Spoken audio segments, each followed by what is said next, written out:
He has now pleaded to murder and desertion of the Army. The issue before the court right now in a hearing that is still going on is whether or not he should ever have the possibility to get out of prison. Today has been an emotional day in court as one family member after another has talked about the victim, Nicholas Hokema. Now, Nicholas Hokema was working as a cab driver in January of last year when he unknowingly picked up a passenger who was fleeing JBLM on the eve of his sentencing in a separate child rape case. Police said Hokema took the soldier to the South Center Mall in Tukwila, where there was apparently a fight over the taxi fare.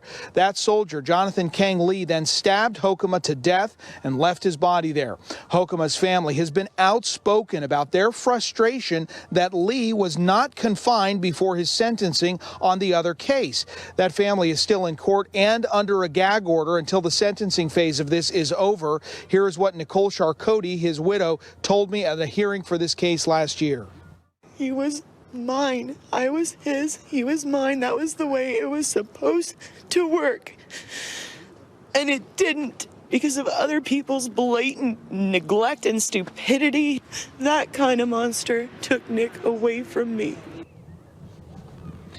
Jonathan Kang Lee was a private in the Army, and he was stationed here at JBLM. He was charged with sex offenses involving children, and as I said, on the eve of that court-martial hearing, he drove off the base in an effort to flee. He was facing up to 64 years in prison for that sex abuse case, but he was not in custody ahead of his sentencing hearing.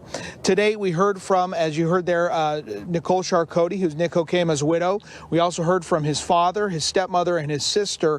And as I said, they are all under a gag order. They can't talk about this case until the sentencing phase is over. That's what a judge has determined. A sentence could be handed down sometime in the next hour. If that does, we will bring it to you when it does. But we're also waiting to hear from the Army prosecutors, and there is a potential, I'm told, that this hearing could go on until tomorrow. But again, the issue here, whether or not he'll ever be given the chance to get out of a military prison.